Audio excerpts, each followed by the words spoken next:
अग्निपथ योजना और ईडी की कार्रवाई जो जारी है, इसको लेकर सारे देश में सियासत गरमाई हुई है। इस बात के विरोध में आज कांग्रेस पार्टी ने दिल्ली में जंतर मंतर पर धरना प्रदर्शन किया और इसके बाद कांग्रेस नेताओं का एक प्रतिनिधिमंडल राष्ट्रपति महोदय से मिला है। छत्तीसगढ़ के सीएम भूपेश बघेल कांग्रेस के वरिष्ठ नेता और कार्यकर्ताओं के साथ में इस प्रदर्शन में शामिल हुए। उन्होंने कहा है केंद्र सरकार को अग्निपथ योजना वापस लेनी होगी। इस योजना से युवाओं का भविष्य और देश की सीमा और सुरक्षा सब खतरे में। आरोप लगाया कि केंद्र सरकार सभी को चौकीदार बना देना चाहती है। साथ ही उन्होंने केंद्र सरकार पर नेशनल हेराल्ड मामले में ईडी की कार्रवाई पर भी सवाल उठाए। इधर भारतीय जनता पार्टी ने पलटवार किया। देश में कुछ लोग अग्निपथ योजना पर भ्रम फैला रहे हैं। छत्तीसगढ़ में नेता प्रतिपक्ष धर्मलाल कौशिक ने कहा कि अग्निवीर योजना पर सीएम को ऐसे बयान नहीं देने चाहिए। 7 लोगों का डेलीगेशन राष्ट्रपति जी से मिले और हमने 2 मेमोरेंडम उनको पेश किया। एक इंडियन आर्म फोर्सेस के बारे में जो अग्निपथ की योजना है और वो किस तरीके से गलत तरीके से बनाया पेश किया, और दूसरा हमारे नेता को जो ईडी में एक फॉल्स केस में इन्वॉल्व करके उनको यहाँ पर ले जाया गया और इंट्रोगेशन वो भी रात के 11 तक 12 तक 5-5 घंटे, और अब 3 दिन, आज फिर चौथा दिन। तो उसके खिलाफ हमारे कांग्रेस पार्टी के नेताओं ने आंदोलन, पीसफुल आंदोलन किया। बिहार जल रहा है, उत्तर प्रदेश जल रहा है, उसकी लपटें हरियाणा और दक्षिण तक के पहुंच रहा है। आज पूरा नौजवान उद्वेलित है, उनका भविष्य खतरे में है, देश की सीमाएं खतरे में हैं, हमारी सुरक्षा खतरे में है। इसके बारे में कई लेख लोगों ने लिखा है। मुझे लगता है भूपेश बघेल जी को पढ़ना चाहिए और कम से कम जवाबदार पद में बैठ करके गैर जवाबदाराना बयान नहीं देनी चाहिए। तो पॉलिटिक्स जमकर है। विरोध प्रदर्शन सारे देश में है। दिल्ली में आज जंतर मंतर पर भी प्रदर्शन दिखा है और नई दिल्ली से इस वक्त हमारी साथी सुजाता जुड़ी हुई है, जिनकी नजर पूरे दिन भर इस पूरे प्रदर्शन और पॉलिटिक्स पर रही। सुजाता, आज राष्ट्रपति महोदय तक से मुलाकात कांग्रेसियों ने की है और दोनों मुद्दे जो इस वक्त सारे देश में चर्चा में है उस पर बात रखी है। बताएं पूरे दिन का अपडेट।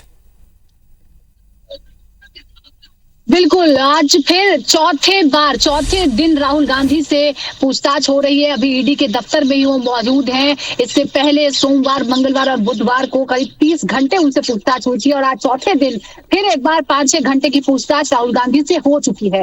और आज प्रदर्शन इसी बात का था। आज 2 बातों को लेकर कांग्रेस ने भारत बंद का आह्वान किया था। हालांकि वो बहुत ज्यादा सफल नजर नहीं आया। कुछ पॉकेट्स में देश के अलग अलग हिस्सों में कुछ जगहों पर ही उसका असर दिखा। दिल्ली के अंदरूनी इलाकों में उसका बहुत ज्यादा असर नहीं दिखा। हालांकि दिल्ली के ज्यादातर जो आज प्रदर्शन हुए वो जंतर मंतर पर हुए, ना ईडी दफ्तर के बाहर हुआ, ना ही जो कांग्रेस का दफ्तर है जहां 3 दिनों तक बहुत संग्राम मचा हुआ था। आज वहां पूरी तरह से सन्नाटा पसरा था क्योंकि सभी को यह आदेश था कि वो जंतर मंतर पहुंचे।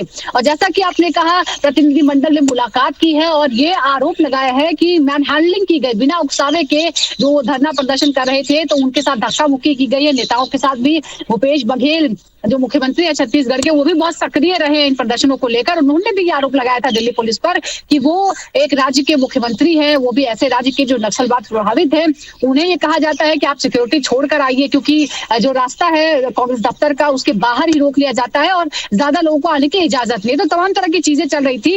लेकिन कुल मिलाकर आज का जो प्रदर्शन था वो एक तरफ राहुल गांधी से पूछताछ ईडी की और दूसरी तरफ जो युवाओं का आक्रोश है उसे एक तरह से उसका माइलेज लेने की कोशिश कांग्रेस ने की है। अग्निवीर योजना को लेकर जो नाराजगी है युवाओं की, उसका माइलेज लेने की कोशिश की कि राहुल गांधी के साथ उस मामले को जोड़ दिया जाए। तो इसे बदले की राजनीति भी बता रही है कांग्रेस और लगातार अग्निवीर योजना को लेकर भी आरोप लगा रही है। अग्निवीर को लेकर लगातार राहुल गांधी भी ट्वीट कर रहे हैं। कांग्रेस के तमाम नेता जो हैं वो अब इस मामले को लेकर सक्रिय हैं।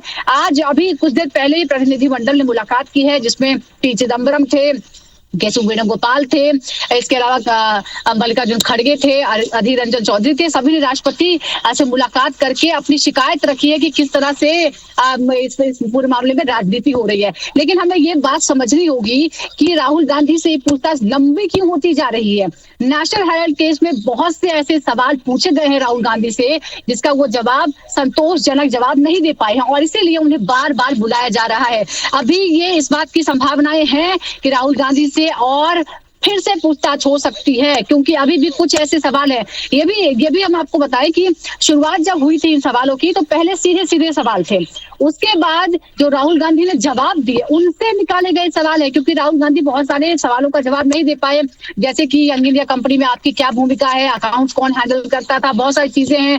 अंत में उन्होंने ये भी कहा कि जो मामले थे वो मोतीलाल वोरा देखते थे, मोतीलाल वोरा आप है नहीं दुनिया में, तो उनको कोई समन नहीं कर सकता है। तो बहुत सारी चीजें हैं जो उलझी हुई हैं। डॉटेक्स मर्चेंडाइज की बात भी सामने आ गई। फिर किस तरह से जो अधिग्रहण किया गया वो तो सवाल है ही। डॉटेक्स ने किस तरह से यंग इंडिया को लोन दे दिया 1 करोड़ का, इस पर भी सवाल है।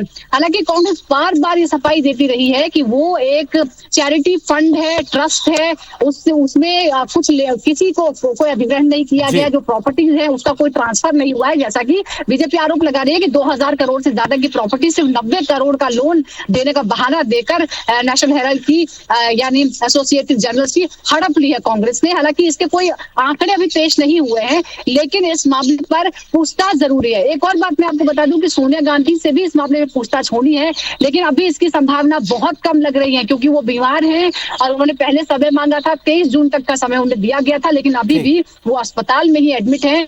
तो इस बात की संभावना बहुत कम है कि वो 23 तारीख को भी पेश हो जैसे आप बता रही हैं, 2 इस वक्त बड़े अहम सवाल थे। एक तो ये कि पूछताछ कितनी लंबी चलेगी, तो आपने बता ही दिया कि लंबी और जा सकती है, कई सवाल अनुत्तरित हैं अभी भी। और दूसरा ये कि कांग्रेस का अगला एक्शन क्या होगा, तो इस मुद्दे को छोड़ने के मूड में कांग्रेस भी नहीं दिखती। शुक्रिया आपका पूरे अपडेट के लिए, जो आपने अपडेट दिया है। तो इस वक्त जो 2 बड़े अपडेट दिल्ली से मिले, एक तरफ पूछताछ जारी, दूसरी तरफ कांग्रेस पार्टी भी अपनी रणनीति पर आगे लगातार बढ़ रही।